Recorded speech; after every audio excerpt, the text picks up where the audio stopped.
지판 보는 법.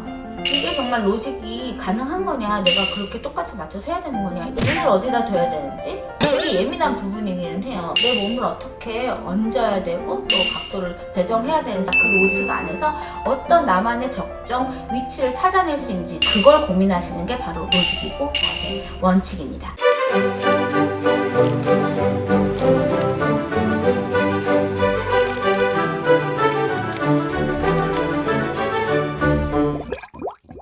안녕하세요, 바이스 박정은입니다. 오늘도 클래식 공방 제가 레슨 영상으로 찍으려고 돌아왔는데요. 오늘은 학생들한테 좀 자주 듣는 질문에 대해서 영상으로 한번 다뤄보려고 해요. 지판 보는 법 어떻게 설명드릴지 한번 지켜봐 주세요. 지판 보는 법이라 하면 이제 중요한 거는 악보도 보면서 지판도 감시를 해야 하고, 또 내 고개도 이상한 방향으로 가지 않으면서도 또 지판이 보이기는 보이는 각도여야 하고, 이런 것들이 좀 고민이 되시는 부분일 것 같아요. 학생들도 물어볼 때 이렇게 해야 되나요? 저렇게 해야 될 때 턱을 많이 신경 쓰고, 또 눈을 어디다 둬야 되는지, 고개랑 같이 가야 되는지, 이런 것들을 좀 많이 고민을 하더라고요. 처음에는 뭐 우리가 어깨 받침을 선택하거나 좀 활을 선택하거나 또 턱 받침을 선택하거나 이럴 때처럼 되게 예민한 부분이기는 해요. 그거에 따라서 내 각도가 또 달라지기도 하고요. 그래서 내가 나한테 맞는 턱 받침이나 어깨 받침을 잘 선택을 했다면 그 다음에는 내 몸을 어떻게 얹어야 되고 또 각도를 배정해야 되는지, 이런 게 가장 좀 커다란 문제일 텐데요. 일단은 가장 중요한 건 이 앞과 내 몸 라인까지 90도 관계 안에서 가운데 정도, 45도 각도겠죠, 그렇죠? 45도 각도로 편성하는 것이 가장 일반적이고 좋은 각도라고 말씀을 합니다. 그러니까 너무 앞에 와서 악보를 볼 때 내가 방해가 된다거나 악보랑 같이 볼 수 있다고 해서 이게 연주가 편안한 건 아니잖아요, 그렇죠?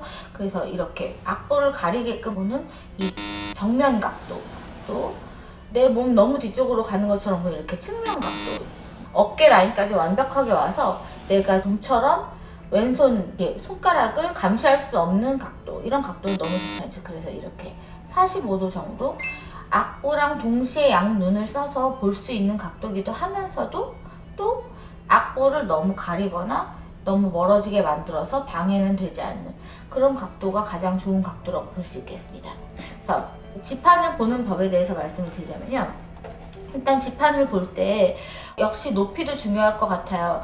이 악기를 잡을 때 그 잡는 법에서 우리가 악기의 연주 중심점이 너무 배 밖으로 나오거나 또는 너무 심하게 들어가지 않기 위해서 코 높이 정도, 본인 코끝에 걸리는 높이 정도가, 그러니까 가장 내가 위를 향해서 소리를 쏠 수 있는 정도의 높이가 가장 적정하다고 말씀을 드린 적이 있어요. 너무 나하고 이렇게 직각 상태가 된다거나 수평 상태가 된다거나 또는 너무 위를 향하면 연주도 불편하고, 아래를 향하면 소리가 밑으로 꽂히게 되죠. 공 던지기랑 똑같다고 말씀드렸었잖아요.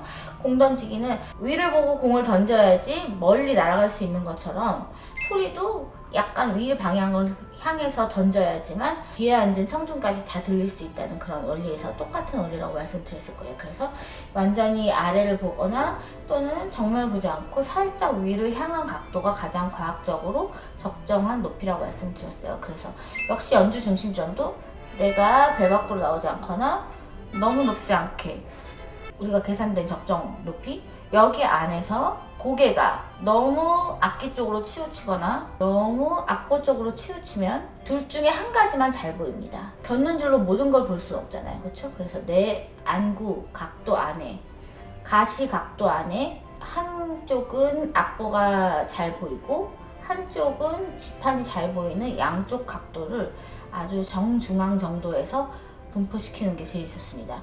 여기다 책정을 해주면 내가 조금만 눈동자를 돌리면 여기도 잘 보이고, 조금만 눈동자를 돌리면 여기도 잘 보이게 되는 거죠. 근데 너무 쏠린다거나 여기 벌써 목 근육이 당김이 오겠죠?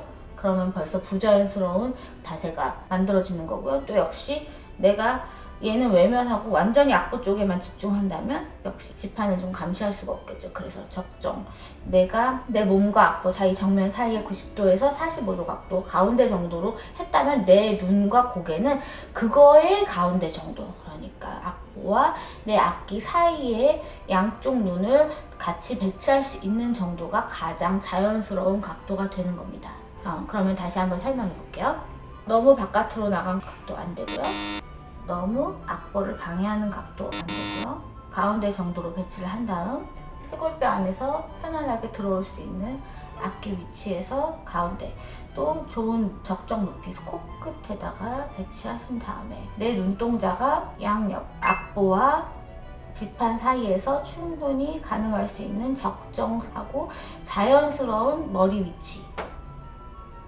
턱받침은 제가 초반에도 설명드린 적 있지만 멍또니에라고 해서 이 멍똥의 자리라고 말씀드렸을 거예요. 내가 이렇게 베개처럼 눕는 게 아니고 너무 악기한테 쫓아가지 않는 턱 거리 정도로 사용하시면 됩니다. 머리 무게로 그냥 떨어뜨려서 악기를 고정시켜준다 이 정도로만 사용하시는 거죠. 그래서 자연스럽게 악보와 지판 사이에서 두 양쪽에서 내가 편안하게 눈을 굴리고 함께 감시도 가능한 그런 상황을 만들어 주시는 거죠. 그러니까 악보와 악기 사이 정도의 나의 얼굴 위치, 또 눈도 충분히 양쪽 눈이 양쪽을 다 서로 함께 보고 대처할 수 있는 그런 각도가 가장 좋은 각도입니다. 사람마다 뼈의 길이라든지 체형, 또 어깨 넓이, 쇄골뼈 길이, 머리 무게, 머리 크기, 손가락 크기, 팔 길이 이런 것들이 모두 다르죠. 그렇죠? 어떤 체형이냐, 어떤 각도로 사람들이 조금 틀어져 있냐 이런 것들 모두 다르고 체형 길이, 키, 몸무게 모두 다르기 때문에 이게 정말 로직이 가능한 거냐, 내가 그렇게 똑같이 맞춰서 해야 되는 거냐 이렇게 말씀을 물어보시는 분들이 굉장히 많아요. 학생들도 마찬가지고. 근데 로직은 그 어떤 내 몸가짐, 그 몸 체형 다름, 어떻게 다르게 내가 생겼는지 이거 안에서 최적의 위치를 찾아줄 수 있는 방법을 제시하는 게 로직입니다. 다르기 때문에 다 다르게 적용돼야 되는 것이 아니라 그 로직을 가지고 내 몸 안에 맞춰 나가는 거, 내 몸 안에서 가장 어떤 부분이 가장 적정 높이고 어떤 부분이 가장 편안하게 움직일 수 있으면서도 자연스럽게 대응이 가능한 것인지 그 안에서 맞춰 나가는 거라고 말씀드릴 수 있어요. 그래서 로직을 가운데 가지고 내 몸 안에서 그게 어떻게 자연스럽게 받아들여지고 이상한 방향으로 나아가지 않게끔 만들어주는 어떤 울타리가 되어준다고 볼 수 있죠. 그래서 로직은 내 몸이 좀 저처럼 손가락이 너무 짧다거나 내가 너무 키가 작아, 너무 커, 나는 너무 길어 이렇다고 해서 무조건 배척하실 게 아니라 그 로직 안에서 어떤 나만의 적정 위치를 찾아낼 수 있는지 그걸 고민하시는 게 바로 로직이고 자세, 원칙입니다. 그래서 그 안에서 고민해 보시고 저한테 또 댓글로 의논 주시면 좋겠어요. 오늘 들어주셔서 정말 감사드리고요. 또 따뜻한 연말 연시를 맞기 위해서 좋은 이벤트를 구상하고 있으니까 의견 주시면은 저희가 그거에 따라서 또 재밌는 이벤트를 열어보도록 하겠습니다. 그럼 오늘도 감사드립니다.